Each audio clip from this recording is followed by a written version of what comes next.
ॐ शान्ताकारं भुजगशयनं पद्मनाभं सुरेशं विश्वाधारं गगनसदृशं मेघवर्णं शुभांगं लक्ष्मीकान्तं कमलनयनं योगिभृध्यानगम्यं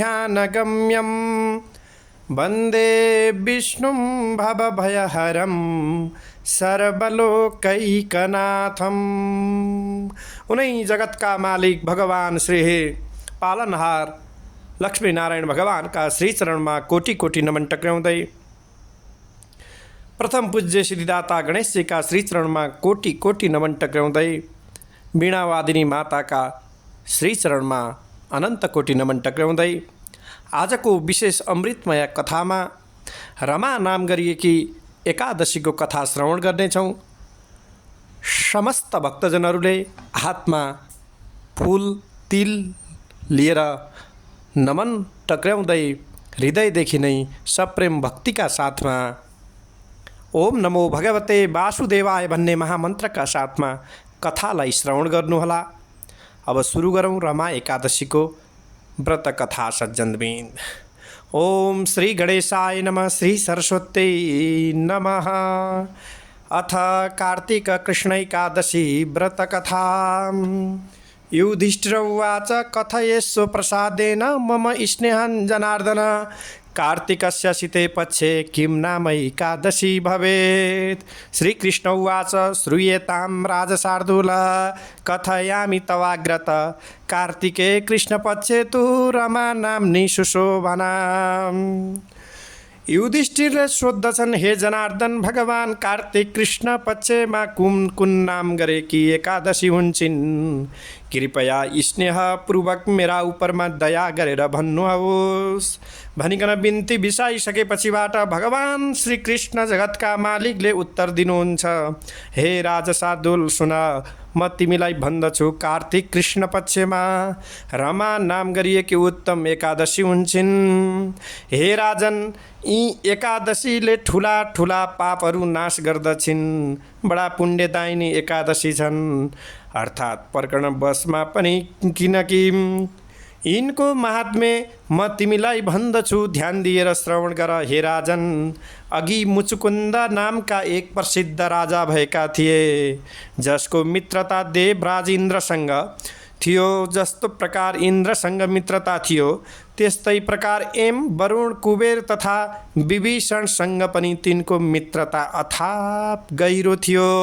हे राजन, ती राजा सत्यवादी र सदा भगवान विष्णुको भक्ति गर्ने, अर्थात् भगवान विष्णुको भक्तिमा लीन हुने गरेका थिए। अरु धर्मपूर्वक शासन गरिकन विष्णु भक्त सत्यसन्धो बभुव निरपति सदा तस्यैवं शासनो राजन राज्यं निहतकण्टकं बभूव दुहितागे चन्द्रभागा सरिद्वरा शोभनाय च सा दत्ता चन्द्रसेन सुताय वै। जस्तो कि निष्कण्टक राज्य गर्दथे, ती राजाका घरमा नदीमा श्रेष्ठ चन्द्रभागा नाम गरिएकी नामले प्रसिद्ध तिनकी पुत्री उत्पन्न भइन् र ती कन्या चन्द्रसेनका छोरा शोभनसँग विवाह गरिन्। हे राजन, त्यो शोभन कुनै दिन आफ्नो ससुराको घरमा आएका थिए र त्यही दिन पुण्यदायिनी एकादशी पनि थिइन्। जब व्रतको दिन नजिकै आयो तब चन्द्रभागा चिन्ता गर्न लागिन्। हे ईश्वर, के हुने हो? मेरो अति नै, अर्थात् मेरा जो श्रीमान छन्, मेरा जो पति छन्, अति दुर्बल छन्। ती क्षुधा अर्थात् भोकलाई सहन गर्नै सक्दैनन्, तथा मेरा पिताको शासन अत्यन्त कठोर डरलाग्दो छ। दशमीका दिनमा जसको आज्ञाले झ्याली पिटिन्छ, एकादशीका दिनमा भोजन गर्नु हुँदैन। कसैले पनि झ्याली पिटिएको यस्तो घोषणा अर्थात् हुकुम सुनेर आफ्नी प्यारी पत्नीलाई भने, हे प्रिय, अब मैले के गर्ने हो? अब मैले के गरौँ, कहाँ जाऊँ? जे गर्नाले मेरो प्राण नाश हुँदैन। हे सुन्दरी, हे प्यारी, त्यो उपाय तिमी मलाई भन। भनिसकेपछिबाट चन्द्रभागा भन्दछिन् कि हे प्रभु, आज मेरा पिताको घरमा हात्ती घोडा आदि पशु तथा कुनै पनि प्रकारका प्राणी पनि भोजन गर्दैनन्। हे स्वामी, मानिसको त के कुरा, पशु पनि एकादशीको दिनमा अन्न तृण तथा जल ग्रहण गर्दैनन् भने मनुष्यले कसरी भोजन गर्ने हो? हे पतिदेव, यदि हजुर भोजन नगरिकन बस्न सक्नुहुन्न भने, अर्थात् घर जानुहोस्, आफ्नो घर गई बक्सियोस् भगवान भनिसकेपछिबाट र मनमा यही विचार गरेर मन दृढ गराउनुहोस्। अब शोभनले भन्न लागे, तिमीले साँचो भन्यौ, म पनि व्रत गर्दछु, दैवले जे गर्दछन् त्यही होला। यस्तो प्रकारको बडा दिव्य विचार गरेर आफ्नो भाग्य उपरमा भरोसा गरिकन तिनले त्यो उत्तम प्रकारको व्रत गरे। भोक प्यासले पीडित हुनाले ती अत्यन्त दुखी भए। ती यस्तो व्याकुल भएपछि भगवान सूर्यनारायण अस्ताचल पर्वतमा गइसकेपछिबाट, अर्थात् अस्ताचल पर्वतमा गए। त्यही अर्थात् ती रात्रिमा वैष्णव मानिसहरूलाई अत्यन्त हर्ष बढाउने हुँदी भइन् र हे राज शार्दूल, जस्तो हरि भगवानको पूजा गर्ने र रात्रिमा जागरण गर्ने मानिसलाई त्यो रात्रिमा आनन्ददायक भइन्, ठीक उसै प्रकारले त्यसको विपरीत त्यस शोभनलाई अत्यन्त कष्टदायी भइन्। फेरि ठीक सूर्योदयको समयमा शोभनको शरीर पनि छुट्यो। तब मुचुकुन्दले राजाहरूलाई योग्य काष्ठ दाउरा अर्थात् सुगन्धित काष्ठले तिनको दाह गरे, तथा चन्द्रभागाले पिताको आज्ञाले आफ्नो शरीर भस्म गरिनन्। बरु तिनी शोभनको प्रेत संस्कार गरेर आफ्ना पिताको भवनमा निवास गर्न लागिन्। हे राजन, रमा एकादशीको व्रतको प्रभावले शोभन मन्द्राचल नाम गरेको पर्वतको शिखरमा सुन्दर देवपुरमा प्राप्त हुँदो भयो। अत्यन्त उत्तम, जो कसैले जित्न नसकिने असङ्ख्य गुण सम्पन्न र वैदुर्य मणि जडिएको सुवर्ण लागेको विविध प्रकारको स्फटिक मणिले सुशोभित भवनमा सिंहासनमा चढेका, तिनी शिरमा श्वेत छत्र र चामरले युक्त भएका, शिरमा किरीट, कानमा कुण्डल, यस्तै दिव्य प्रकारले कण्ठमा हार, बाहुहरूमा केयूर इत्यादिले सुशोभित अरू गन्धर्व तथा अप्सराहरूले सेवित भइरहेको शोभन त्यहाँ यस्तो प्रकारको दिव्य शोभायमान भए कि मानव अर्को दोस्रो इन्द्र विराजमान भएका छन्। तब मुचुकुन्दका शहरका निवासीहरू सोम शर्मा नामक एक ब्राह्मण तीर्थयात्राका निमित्त भ्रमण गर्दै त्यहाँ देखेर राजाको ज्वाइँ भन्ने चिनेर सोम शर्मा ब्राह्मण तिनको नजिकमा गए। तब शोभन तिनलाई देख्ने बित्तिकै शीघ्रताले आफ्नो स्थानबाट उठेर ती श्रेष्ठ ब्राह्मणलाई नमस्कार गरेर तिनीसँग कुशल प्रश्न गर्दा भए। अनि फेरि आफ्नो ससुरा राजा मुचुकुन्द र आफ्नी स्त्री चन्द्रभागाको कुशल अर्थात् सन्चै छन् कि बिसन्चै छन्, कस्ता प्रकारका छन् भनिकन सोधे। अरू तिनले उत्तर दिए, त्यसपछिबाट शहरमा सर्वत्र कुशल छ। हे राजन, मलाई अचम्मको कुरा त के हुन्छ भने, आश्चर्य लाग्दो अचम्म लाग्दो कुरा हजुर आफ्नो वृत्तान्त बताइ बक्सियोस् भगवान भनिसकेपछिबाट, यस्तो मनोहर नगर आजसम्म मैले कुनै देखेको थिइनँ। हे राजन, भन्नुहोस् हजुरलाई यो कसरी प्राप्त भयो, यस्तो प्रकारको दिव्य यहाँ कसरी आइपुग्नुभयो? तब शोभन भन्दछन्, जब कार्तिक कृष्ण पक्षमा रमा नामको जो एकादशी हुन्छन्, हे द्विजेन्द्र, तिनको व्रत गर्नाले मलाई यो स्थिर नगर प्राप्त भएको हो। हे द्विजोत्तम, अब यो जसरी सदैव स्थिर हुन्छ त्यस्तो उपाय हजुर मलाई भन्नुहोस्। ब्राह्मण भन्दछन्, हे राजन, यो स्थिर किन छैन, अरू कसरी स्थिर हुन्छन् त्यो भन्नुहोस् भनिसकेपछिबाट म त्यसलाई अर्थात् गर्नेछु। यसमा अन्यथा हुँदैन, म झुठो भन्दिनँ। शोभन भन्दछन्, हे विप्र, मैले यस उत्तम व्रतलाई श्रद्धा र भक्तिपूर्वक गरेँ, त्यसै कारणले म यस नगरलाई नाशवान मान्दछु। अब जसरी यो स्थिर हुन्छ त्यो भन्दछु, जसरी थिर हुन्छ थिरतालाई प्राप्ति गर्दछ। मुचुकुन्द राजाकी अत्यन्त सुन्दर चन्द्रभागा नामकी जो कन्या छन्, तिनलाई यो वृत्तान्त भनिदिनुहोस् त यो स्थिर हुनेछ। यस्तो प्रकारको दिव्य वाणी सुनेर ती श्रेष्ठ ब्राह्मणले चन्द्रभागालाई सम्पूर्ण वृत्तान्त भने। अनि त्यसपछिबाट चन्द्रभागा ब्राह्मणको वचन सुनेर नेत्र प्रफुल्लित भइकन ती ब्राह्मणलाई अर्थात् भन्दछिन्, हे द्विज, तिम्रो वृत्तान्त अर्थात् प्रत्यक्ष हो अथवा स्वप्नको हो त्यो भनिसकेपछिबाट सोम शर्मा भन्दछन्, हे पुत्री, महावनमा तिम्रो पतिलाई मैले प्रत्यक्ष देखेको, जो कसैले अधिकृत अर्थात् विजय गर्न सक्दैनन् यस्तो देवताहरूको नगर समान तिनको नगर मैले देखेँ। तिनले भनेका छन् कि यो नगर स्थिर छैन, यस कारण जस्ता प्रकारले स्थिर हुन्छ थिर हुन्छ त्यो उपाय गर्नुहोस्। चन्द्रभागा भन्दछिन्, हे विप्रसी, मलाई त्यहाँ लैजानुहोस्, किनकि पति दर्शनको मलाई बहुतै इच्छा छ। म आफूले गरेको पुण्यले त्यस नगरलाई स्थिर गराउँला।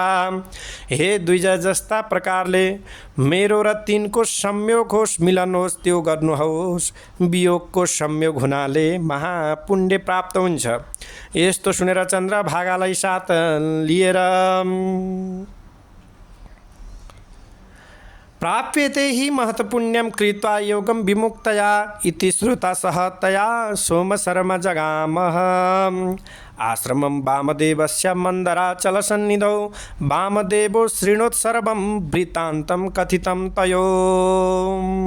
भनाइको मतलब मन्दराचल पर्वतका समीपमा वामदेवको आश्रममा सोमशर्मा गएर अनि वामदेवले तिनले भनेको वृत्तान्त सुनेर वेदका दिव्य प्रकारका मन्त्रहरूले उज्जवल भएकी चन्द्रभागालाई अभिषेक गर्नका लागि अर्थात् गर्दै थिए गर्न लागे। तब ऋषिहरूको मन्त्रको प्रभावले र एकादशी व्रतले चन्द्रभागाको शरीर दिव्य हुँदै गयो। बडा दिव्य भइसके पश्चात ती दिव्य गतिमा प्राप्त भइन्।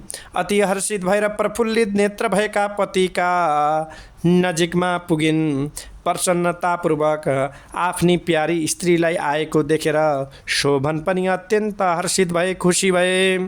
अनि तिनलाई बोलाएर आफ्नो बायाँतिर बसाले। अनि चन्द्रभागाले अत्यन्त प्रसन्नता भएर पतिलाई भनिन्, हे पतिदेव, हितको वाक्य र ममा जो पुण्य छ त्यो सुन्नुहोस्। भगवान्, 8 वर्षाधिका जाता यदाहं पितृवेश्मनि मया तत परभृति च कृतमेकादशी व्रतं यथोक्त विधि संयुक्तं श्रद्धायुक्तेन चेतसा तेन पुण्य प्रभावेण भविष्यति पुरं ध्रुवम्।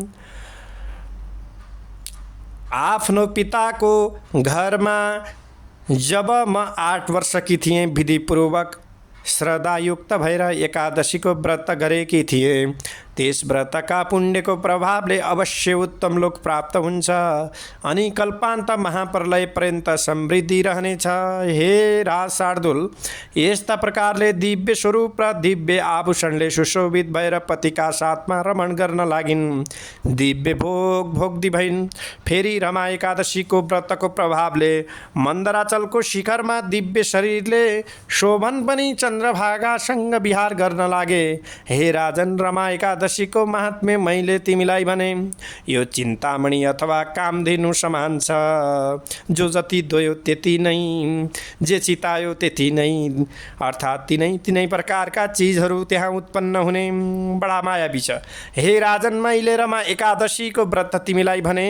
जो मनुष्य यो उत्तम व्रत गर्दछन्, निसन्देह यस्ता प्रकारका व्यक्तिहरूको ब्रह्महत्यादि पाप नाश हुन्छन्। एकादशीको व्रतमा भगवान व्रतमा कृष्ण र शुक्ल पक्ष भन्ने भेद नगर्नु कहिल्यै पनि गर्न हुँदैन, किनकि यथा शुक्ला तथा कृष्ण तिथि भेदम न कारयेत् सेवित एकादशी नृणाम भुक्ति मुक्ति प्रदायिनी। धेनो कृष्ण तथा श्वेता उभयो सद्र संपया तथैव तुल्यफलदं स्मृतमेकादशी व्रतम् एकादशी व्रतानां च माहात्म्यं शृणुयान्नरः सर्वपापविनिर्मुक्तो विष्णुलोके महीयते।